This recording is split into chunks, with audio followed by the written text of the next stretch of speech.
So what's a greater challenge, Air Force missions or vanilla bean missions?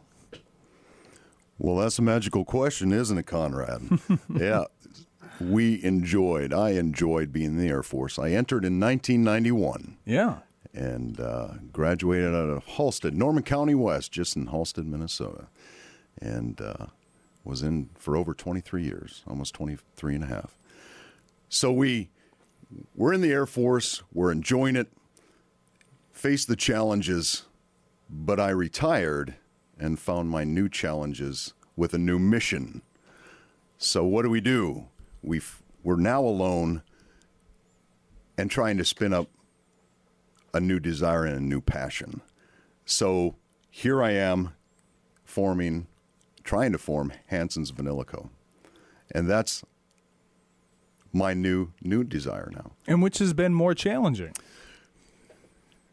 They all have their give and take, don't they? Yeah. You can imagine whether you're trying to lead hundreds of airmen in the Air Force, which is a little more structured, and they kind of do what they have to do to get that mission done. When the Air Force has its own backing, its own infrastructure, so you're plugged into something bigger, something greater, something where you're not having to reinvent the wheel every other day. Sure. Integrity first, service before self, and excellence in all you do, the core values of the Air Force.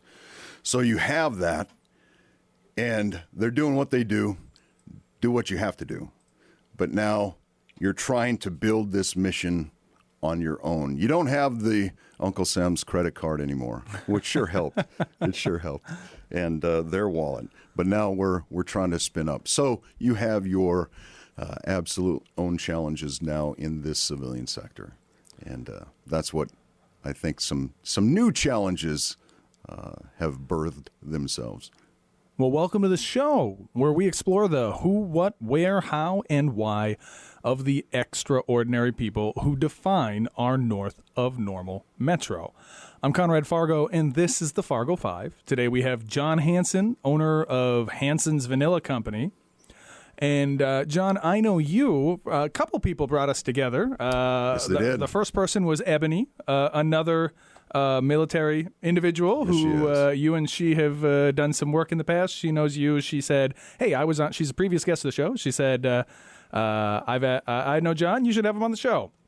We reached out. Tuesdays were your day off at the time, something I understand and appreciate. Yeah. But then Mr. Zotnik, another previous guest of the show, so two previous guests of the shows kept throwing you at, and eventually you're like, gosh, I gotta rechange my days off. Yes. And come on, right? So I think you touched on it a little bit in the cold open there, but why don't you go ahead, tell everybody who you are and what it is that you do. Sure. I'm John Hanson, born in Ada, Minnesota. I grew up on a Shelley family farm. For those that you don't know, it kind of sits between Fargo and Grand Forks on the Minnesota side.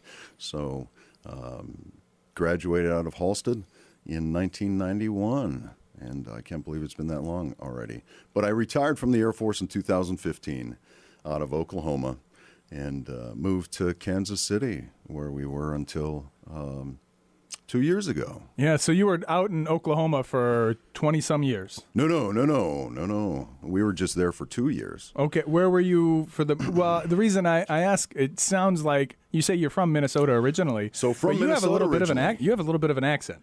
I think you might have picked one up. I get lost in my accents, I think. Yeah. So, yeah, I don't know what I have now. I don't know either. I think it's still a little Midwestern. Okay. But, you move around a little bit. So they took a Minnesota farm boy initially and put him in California. Okay. So at Travis Air Force Base. Okay. And that was an interesting time. Okay. And then they said, here's some orders to Germany. So I couldn't hardly turn Germany down. But that was, what was I at the time? 20 years old, maybe. Yeah, we were talking about how old we're both getting. So I'm about to be 40. You're well into your 50s. I'll admit it, 52 now. So you, but how long were you outside of Fargo or the Midwest then? Well, I left, I was 42 when I retired from the Air Force. Okay, yeah. And then moved up to Kansas City. So a good 20 years before you started so now today you do vanilla. vanilla. And what is that? And I mean, so Absolutely. you only get so much space in people's heads. And what I got from you so far is just that you do vanilla, but I don't even know what that means. So, your day to day doing vanilla, it's your current full time. It's pretty much how you pay the being bills? retired from the Air Force. Yeah. You don't have allows me a lot of liberty and flexibility Yeah, that's great. to do some things. Yeah, that's great. It started, I bounced around the civilian sector a little bit. Shortly after I retired, I had connected with a contracting agency for military contracting to go over to the UAE to teach some of their military how to manage and work air transportation, as that's what I did, air transportation management in the Air Force. So some months go by, and they had downsized their contracts, so that fell through. So we stayed in Kansas City. Yeah. And then, so bounced around a little bit, COVID, sitting at home, COVID, baking, I love to eat. Okay. And that's really where it all starts from. Yeah. You got mom's crisps and grandma's and everyone else. You love the sweets. That's my kryptonite. You give me a good strawberry rhubarb crisp, I'm in trouble. You don't look like you eat too many sweets. No, but it's funny you should say that. So in all my taste testing and everything else, I put 60 pounds on. Did you really? I've taken it off now. No, Okay, it's come off. It's come off. Another 60. You want to be here? A challenge. Yeah, I'd been in trouble, but it was something. Yeah. So here I am, COVID. I'm using vanilla, and had to have the pure vanilla, and I'm running out. And I thought there's got to be a better way. So I'm going to just make my own. My overactive mind goes into afterburners, full thrust, and we start making our own. Started with, I think, Madagascar and Tahitian, and some things about vanilla and vanilla beans. The bean comes from an orchid, and from all around the world. They're grown in the vanilla belt, what I like to call it, maybe 20-25% above and below the equator. So we import these beans globally from all around, and then we develop them. So you have the Madagascar, the planifolia bean, or the Tahitensis bean, which offer all different flavor notes. And you could go from the light and fruity of the Tahitian to the creamy smooth of the Madagascar, go really deep and rich to the Mexican. The great thing about Mexico gives us the vanilla bean and chocolate. So God bless them for that. And so you're doing a lot of cooking, and what you said that kind of hooks on me is you had to have the real stuff. I mean, why? I had to have. It's funny you should say that. I think it was shortly after I joined the Air Force. I was talking to my mother, and I had bought imitation. Yeah. And somehow in that conversation I had mentioned I had bought imitation. And this was back when you were 20. This is back. You were 20-something. In maybe 19, yeah, 20. Yeah. And if my mother, I think, could have reached through the phone, I might not be here today. Okay. So it taught me a valuable lesson. One, never to buy imitation. Okay. And just to get the real, pure but why? Vanilla. Why? What is it offers? So imitation, they'll use synthetic flavorings. Okay. A lot of stuff on the market will even advertise as a pure vanilla. A lot of them are maybe in countries that are south of here, directly connected to the United States. Mm-hmm. So they'll advertise a pure vanilla, but if you look, it might add vanillin, and oftentimes that it is a synthetic flavoring. And yeah, what's vanillin? I don't even know. I know nothing about it. I'll bet you know all of it. It could be a synthetic compound that's generated from a laboratory, or it could just be extracted from a wood or a plant of some sort that's not really from vanilla. And that's what gives us the flavor, is the vanillin? Vanillin from vanilla beans. Yeah. So that is the strongest or heaviest component of the vanilla bean. But you seem to, there's a wide variety of vanilla beans that you make your stuff out of. Yeah, so vanilla beans carry about 300 plus flavor notes within the bean itself, oh, wow. compounds of themselves. So So the process is crucial to capture all the flavor of the bean.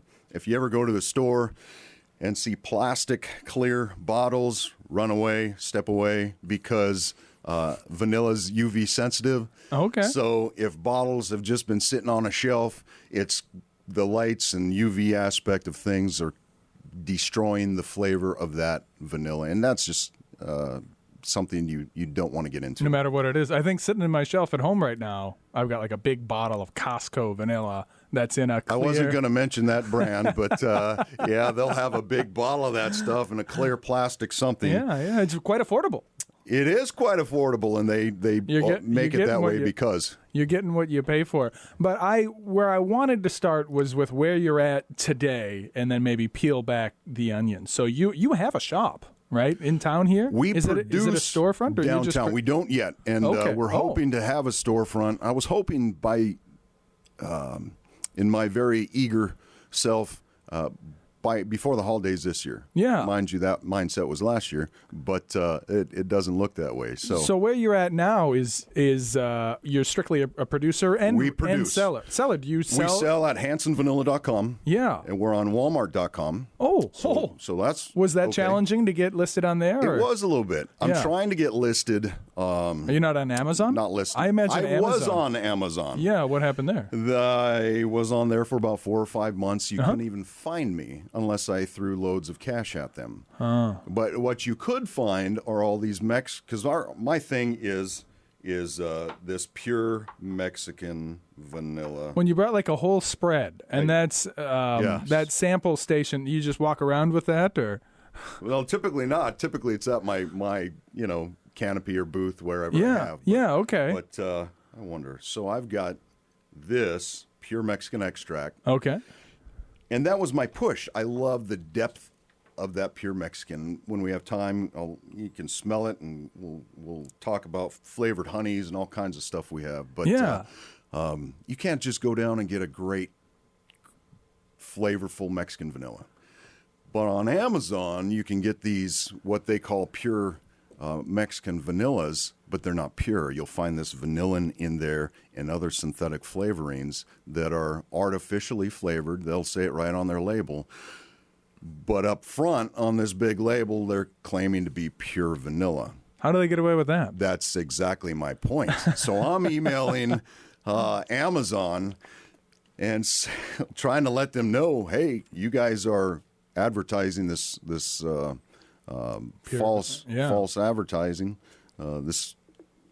these products, and they email me back saying shut up and color, and these guys are throwing money at us. So that's not really what they said, but I read between the lines. So I stopped trying to sell on the Amazon platform.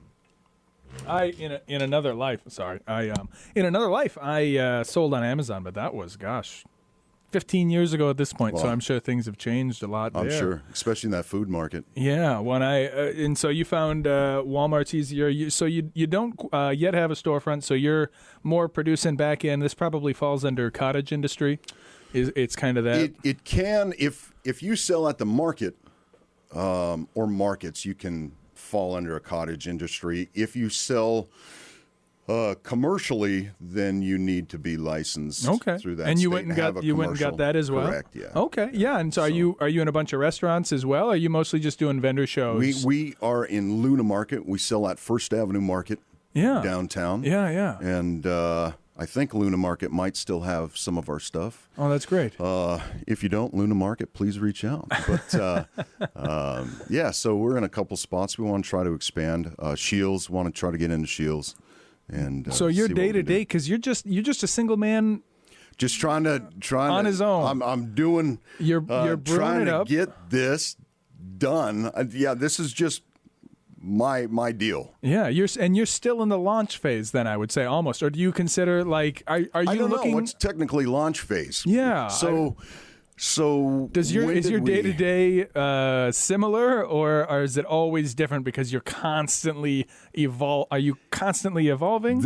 I don't say Mondays I do this. You know, Saturdays we have the Red River Market downtown. Yeah. So depending on what we run out with, and I keep saying we, but what I run out of, I try to get things sorted on whether Monday or Tuesday or whatever, and try to build that up for the week, and see how the week goes. But yeah, I used to be at the mall market Tuesdays and Thursdays, but I had to cut out Tuesday just because we started getting busy. Yeah, you're still going Thursdays then. Still Thursdays at the mall. But if we want to find your product, we either have to go to your website, Vanilla Hanson. HansonVanilla.com. Yeah, HansonVanilla.com. And is that probably the majority of your orders, or what's your? Oddly enough, I get a lot of orders on Walmart. Yeah. Oh, wow. Yeah. Okay, so I've got some to go to the post office right now in the truck. I'll bet you'd rather have people ordering directly from you. I would. Yeah. Yeah, I would. Yeah. And so what's it like doing vendor shows? I think a lot of people, it's a kind of a whole underground culture, right? I don't know that everybody is aware. I have met some phenomenal vendors out there. Yeah. Become friends, and no, it's great. And then two, Pride of Dakota. I'm part of Pride of Dakota. Yeah. And we have Pride of Dakota events coming up now. We're in Bismarck, Carmen's Kitchen Table in Bismarck. So if you're in Bismarck, stop by Carmen's Kitchen Table. And I feel like, to paint the picture for the listener, right? There is this whole culture of vendor show, craft creating, cottage people like yourself, where so how much time in a week do you spend producing the product? You have to make it, right? I mean, what's it like making vanilla? Producing, once you get it in tanks and beans sliced or chopped and get it in tanks, it's just timing. Yeah. It can take a month to 2 months. Yeah, so tell me. I mean, I meant to bring up the beans because I've got beans outside down, but I mean, you could easily Google, vanilla beans, what they look like. So we'll get them in by the kilograms, and FDA requires 35% alcohol at least produced. And where are you getting the alcohol? And so what kind of alcohol? Are you just buying Everclear off the shelf? No. We get it in bulk. For some projects, I've partnered with Proof Distillery. Yeah. And some commercial stuff, a little larger. And so you're using like it's like a vodka, or what kind of? It's just a commercial ethyl grade. Okay. Some projects will use a potato because there's no gluten. Some people don't want the gluten aspect of things. But it's like a 99% alcohol. It's like a pure alcohol that you're soaking it in to make a 192 proof, and just bring it down to a 40, 35, 40%. 40% I've found to be a great extraction point. So you're buying a whole bunch of beans in bulk. You're chopping them up. You're mixing them with alcohol, setting them in the tank, and then you got to let them cure. Basically, let the alcohol do the work. The real headache with food industries is that you make something. So, like Ebony with her macarons, you make them, they don't stay forever, right? You can freeze them, but you gotta thaw them out. But this stuff vanilla keeps. It does keep. Yeah, you hit it on the head. Yeah. It can have a life expectancy for some years. Yeah. So as long as it's just a pure extract. If you look on the label, all you should really see is water, alcohol, and either vanilla bean extractives or vanilla bean, or however it's going to be labeled. 3 ingredients, because once a company starts throwing in sugars or I think corn syrup's allowed. I mean, why would you put that in but as a filler of sorts? Yeah. So, it's just junk. So really a good extract is just those 3 ingredients. Pure alcohol. It's alcohol and flavor because it's a tincture, basically, right? Basically. I mean, you could make the same thing with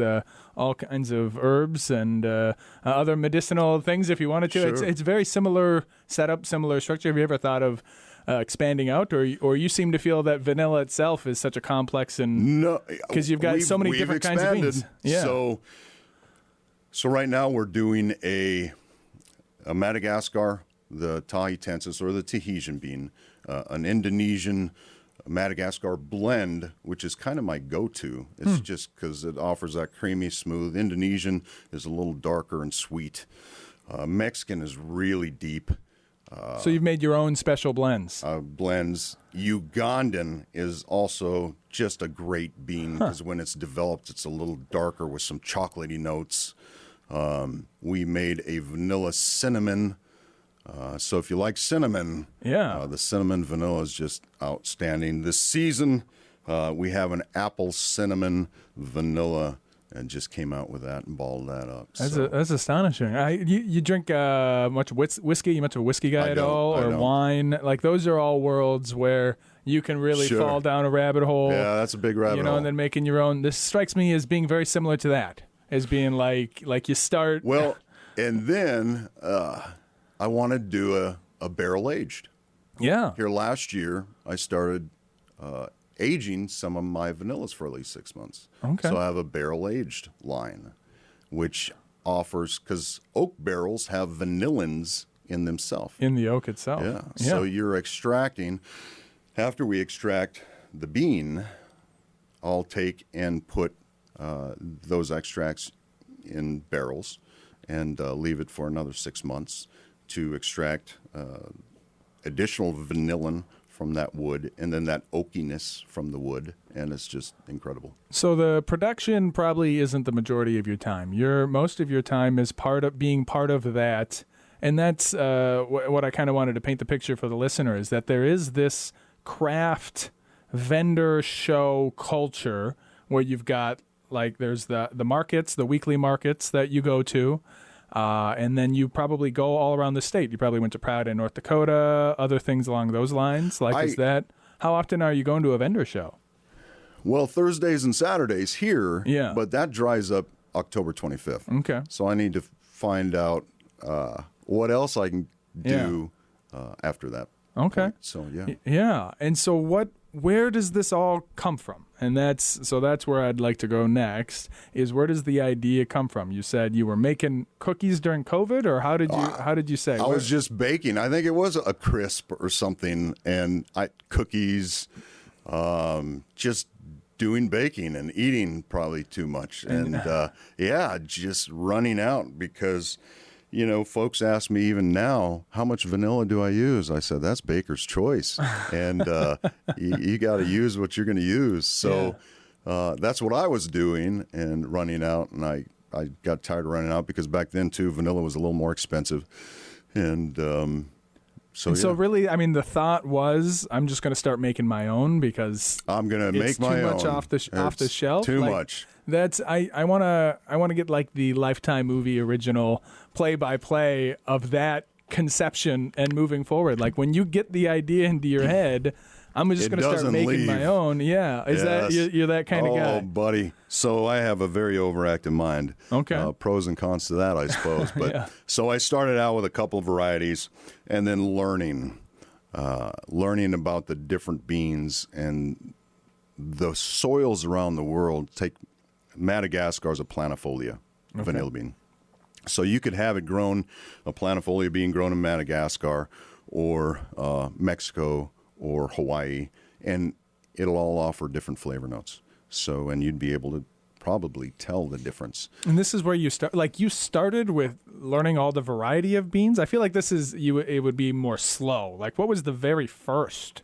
Like what was the first that I used? That you started making? Like what it was it? Madagascar and the Tahitian. Yeah, and why did you buy that? Mexican. How did you get that? Like how did you? Madagascar gives us 70% of the world's beans. Okay. So it was the common, the familiar. Yeah. That's what we're all used to. I thought, let's give it a shot. Yeah. And it's a great, great bean.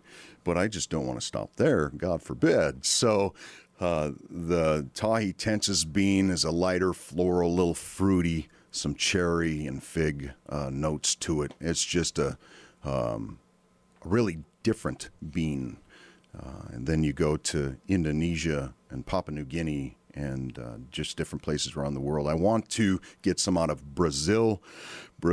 Some of their beans over there, size of a banana. So, and I'm really, really curious how they're going to develop. You've got. Can you lift up the tray there and show it maybe on that camera? Is it in the camera? This isn't just like that. Look at that vanilla. Obviously, it's honeys as well. So we can definitely talk about some things because I can show off some vanillas for sure. Yeah. So this is that bourbon Indonesian. That's the blend. Now, Bourbon Island's not the liquor. I just want to clarify that. So Bourbon Islands is the region where I didn't know that. Madagascar is. Oh, okay. So, and then that Indonesian bean, which is a little darker, a little sweeter. Yeah. Madagascar is strictly that creamy, smooth, just a delicious. And what I'm curious about you and your personality type and your day-to-day life. Like what is it where you started? Because right now you've got we end with this, right? We end with, hey, I've got all these things that I bring around to craft fairs and sell people, and you got a whole variety of stuff. It began with, oh crap, I'm out of vanilla, right? Like right. how do you get? It's not clear to me how you get from oh crap, I want to make a brittle or whatever, a crisp. I don't even know what a crisp is. Oh crap, I want to make a crisp, and oh by the way, this is my whole life, and look at all these things. Like how it goes from here to there, it's not clear. So I said about an overactive mind. Yeah, that's just how my mind works, brother. So yeah, and then I started getting. John, we want to try your extracts. We want to sample your extracts. From who? Customers. Yeah. At the booths. Yeah. Well, that's not how extracts works. You can't just be sipping it out of the bottle. And I've had a couple of folks trying that. When I give them the bottle to smell, they're like trying or sticking their finger in the bottle and, whoa, hey, no, let's not do that. That's what the honey's about. So I thought, what could I put it into that I love and try to offer those flavor notes into that? Honey, love honey. So I use local apiaries here. Oh, really? Here. So that's another question. Do you use local honey? Yes, I use local honey. Because honey's a whole other rabbit hole you can fall down. Oh, and that's another one where when it says pure honey, it's not really pure honey. Do you have another hour? So I use local honey, and I love honey. I started off with my cinnamon vanilla, and I think my Madagascar to flavor that honey note, or the honey. And then I wanted a Mexican mocha. So I used my double strength Mexican with an organic cocoa and flavored that. But then I thought, well, usually a Mexican mocha, like a drink or something, is spicy or hot. So I included my cinnamon in there. But then I thought, hey, it's usually spicy. So then I started incorporating pepper into it, like hotter peppers. And then I thought, hey, there's hot honeys has gotten to be all the craze. So then I created a hot honey, which if you want to try later, we can do some taste testing. Yeah. But then I that wasn't hot enough for me. Being military and global, I wanted a hotter honey. So I created the Inferno heat level. And then there's a guy at the Red River Market. He has Charles Soul Taco. And great food, by the way, if you're down at the Red River Market. But he's like, John, this ain't hot enough. So I created the Infinite Inferno level where I put a lot of... Do you have that with you today? I do. Keep it away.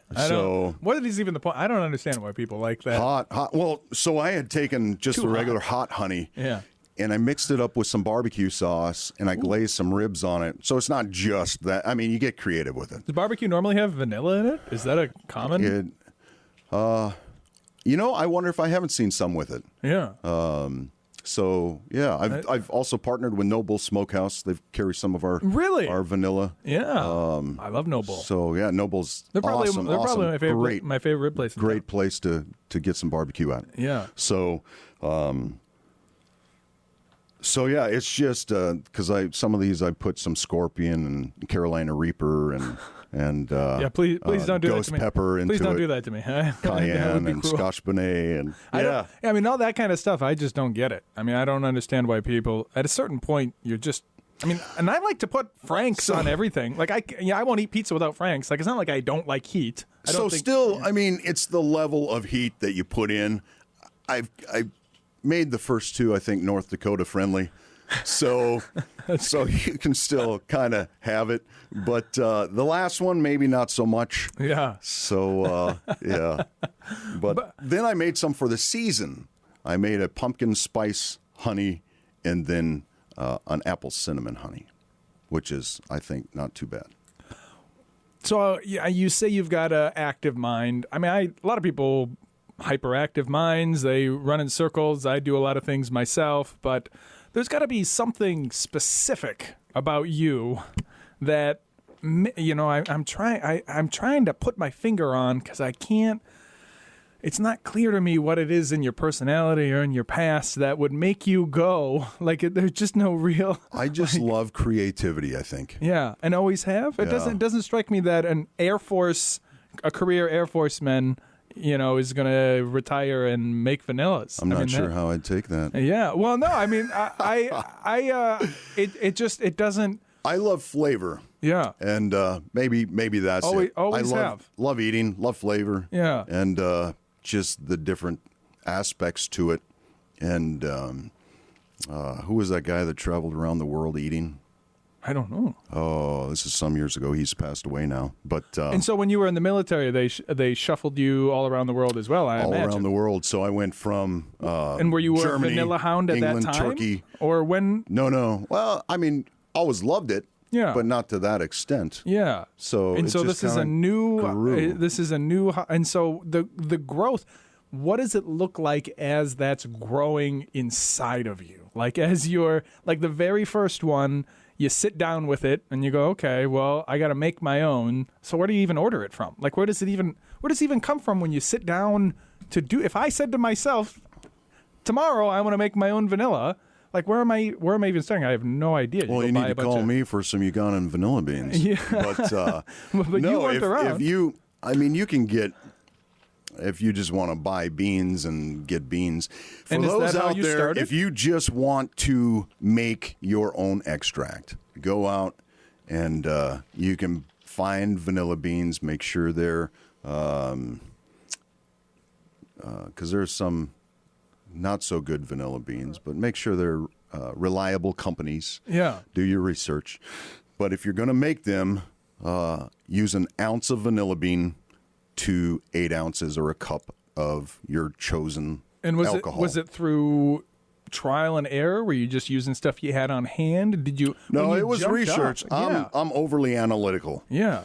So probably because of the military side of things. Yeah. But so I do a lot of research before jumping in. Typically, I mean, sometimes I've jumped in with both feet and probably shouldn't have. But so I'll research and then try to do what I can to purchase what I need to purchase. But and so you're making it at your house. Like, the first ones are being made in your house. They're like in your basement, in your kitchen. You're storing how much at a time did you make in the very first time? And I think it was just a couple gallons of each. And you started with gallons. Yeah, like it's not something 2-gallon tank, I guess, if you want to call it that. Yeah, and so and you had just the alcohol you used on hand. Like I'm don't having drink, a hard time. So I had to go out and acquire.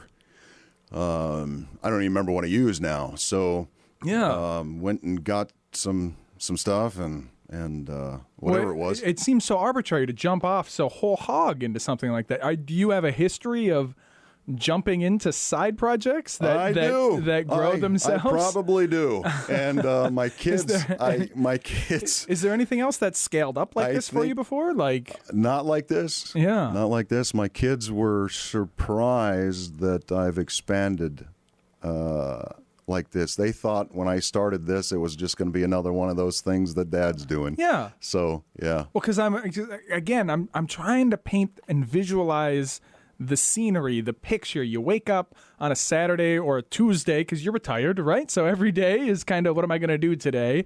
And you say to yourself, well, I guess I'm going to go buy 2 gallons of alcohol. No, it was an evolution. Yeah. It's not a light bulbs on and 100 miles an hour. Yeah. It was maybe if I get some beans and maybe if I do that. Maybe. Yeah. And then there was a local producer in Kansas City area. And did you have it in your mind that you were going to be selling it like from square one? Or because the way you sold it here was, well, I was cooking, I ran out of it, so I was like, forget that, I'll just make my own. Remember, that was down in Kansas City. Yeah. And in 20 or 21. And baby steps, it has been baby steps along the way. Yeah. And I've been supporting myself along the way. Yeah. But we're at that point where I don't know if I'll be able to do that if we want to evolve to a place where we need to evolve. So we're going to be transitioning. I mean, we need a bigger building, bigger tanks, and some things going along that way. Yeah. What I like about the business model is that you can make, it's like alcohol distillery in a way. Like you can make a large batch up front, and then it keeps. Like, does it ever go bad? It does. So, yeah, let's circle back around to that.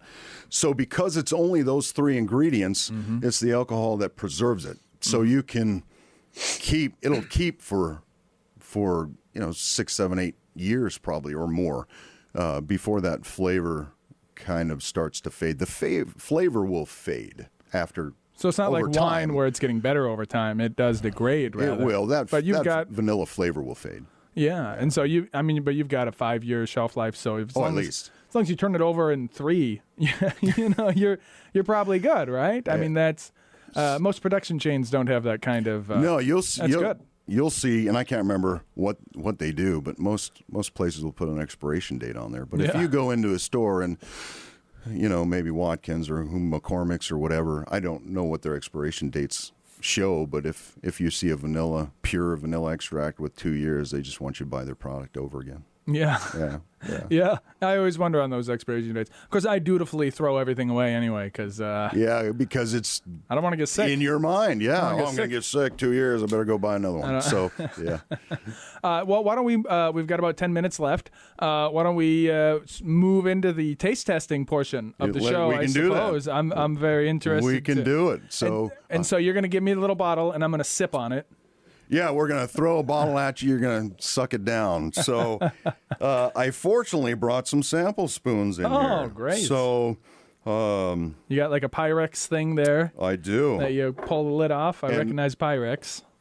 So no hot honeys. Okay. Yeah, I would prefer to avoid spicy stuff. Okay. Not even the step one? I'll try the step one. Let's do the step one. I'll try the step one. I mean, I like spicy stuff. I don't like being in pain for no reason. No, like I said, this is still a little North Dakota friendly. Yeah. No, it's people do like those Reaper stuff and whatever, and it's like, what is even the point of this? Like, it just hurts. Okay, so you've given me like a wooden spoon here, and I've got a dollop of honey. I don't know if I've ever had real honey even from local. Where do you get that from? So I have partnered with a few apiaries, Three Bears Honey. And they're local here in town. They're local. You can get them at the same vendor fairs. That's probably you probably do a lot of networking at the vendor fairs. I do, and it has been great. Yeah. So it's honey, and it's got like little red flecks in it. So it is spicy, but what I'm gonna get is vanilla, I hope, or what? It's not going to be vanilla strong. I do put vanilla because I'm vanilla, so I put vanilla in all my product.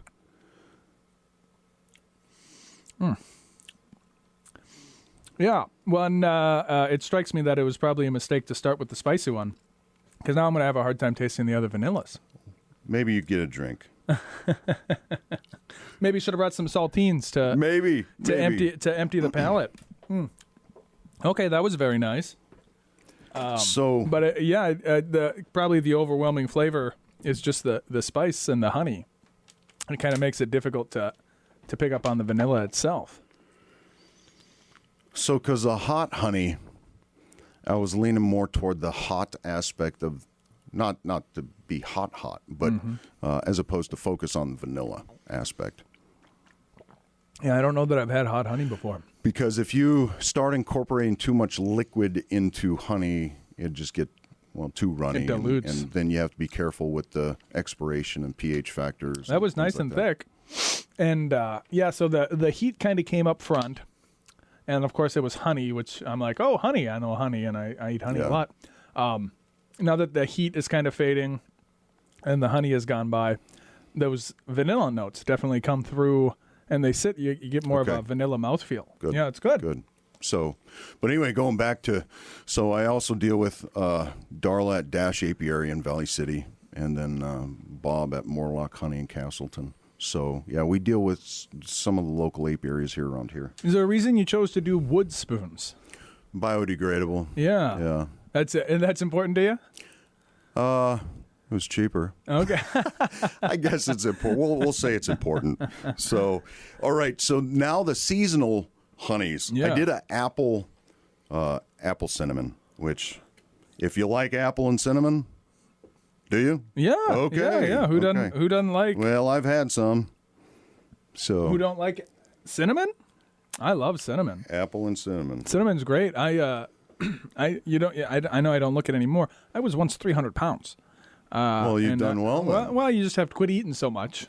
I was at 268.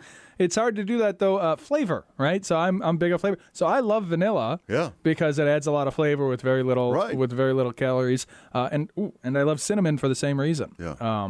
Cinnamon's great. Ooh. See, that might be your saving grace. It might be better you start with the hot. Oh, that's very good.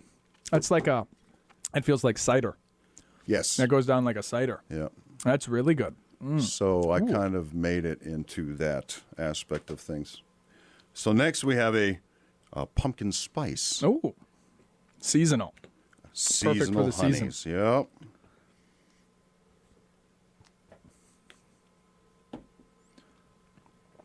There's that one. If you like pumpkin and spices. Well, yeah, it's going to be like probably a ginger. Yes. Ooh. Yeah. I mean, these are great. And so, I mean, the honey's good too, though. You're almost, you should be sharing the booth with the honey guy because I'm almost about to go out and buy some honey. Yeah.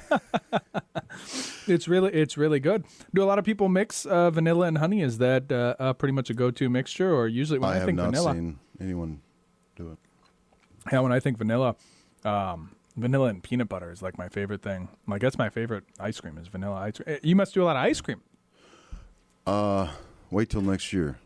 Yeah. That's a desire, but that might be the same desire as me getting a store for this year. I don't know. Yeah. So that'll be the next step is open up an ice cream shop a truck. I'd with love to do a truck. with 10 different kinds of Vanilla aspects of vanilla something. ice cream. Yep. Yeah, you could almost just mix it straight with milk. Do vanilla Could. milk. I almost wonder if the honey is drowning out the experience. What kind of feedback do you get from people usually on the taste tests when you On which ones? Well, I mean, just the taste testing in general. So this is how you do the vendor booths, right? They come into it knowing they want a hot honey, Yeah. so they're all focused on hot honey. Okay, yeah. Or the apple cinnamon, because anything with apple cinnamon is going to have vanilla, so they don't come in thinking I want to hit vanilla strong. They just know it's apple cinnamon. Yeah. So same thing with pumpkin spice. Okay. And so those are just out newish. Yeah. And, yeah. But you don't sell, if I go to, and again, what is the website? Yeah, those are not on HansonVanilla.com yet. I got to come out to the market. Because they're newer, I have not been able to take photos and get them uploaded and do all that stuff. So, hopefully we'll see you out to either on Saturday at downtown Fargo at the Red River Market or at the mall on Thursday. Yeah, I will have you officially plug yourself because that is the show. It's already 54. But first I want to just talk briefly about your musical choice. Phil Wickham. Yes. Phil Wickham. Okay, Wickham. And what an awesome God. So religion, probably a pretty important aspect of your life. That song has been coming in my head for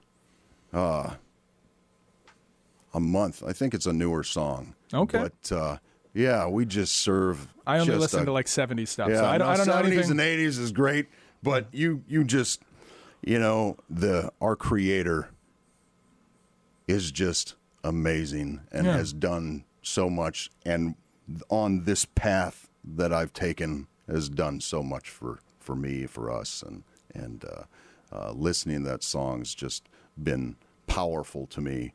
Yeah. And I feel we just had to play that. Well, that's great. We'll go ahead and listen to that. But why don't you go ahead one last time, plug yourself. Yeah, absolutely. How they can get a hold of you. So get a hold of me, HansonVanilla.com. My information's at the bottom. You can shoot me a message, shoot me an email, give me a call, shoot me a text, whatever you need to do.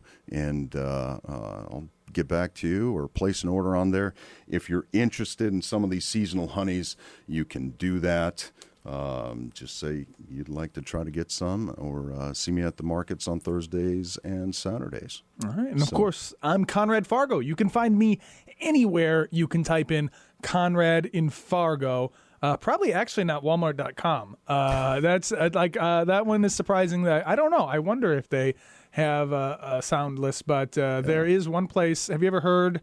Yeah, you used to sell there, Amazon.com. Amazon.com. So they are up and coming. And if you type in Conrad in Fargo, I do show up there. Amazon. On Amazon. How about that? You can listen to the show right there. Like, share, and subscribe anywhere you find me. I mean, you go to Google, you go to Bing, you can go into ChatGPT and ask about Conrad Fargo. They will find me anywhere but Walmart or Target.com. Okay. Probably not. Okay. I'm not in the big box stores yet, but someday. So anywhere, like, share, and subscribe me. John, thank you so much for coming. I really appreciate having Conrad, you on it's the been show. great. Appreciate you. Everybody, thank you for listening. We are going to listen to Phil Wickham. Wickham, am I saying that right? You are. It's because it's Wickh. I don't why it's so many consonants. What an awesome God, and we will see everybody next week. Goodbye. God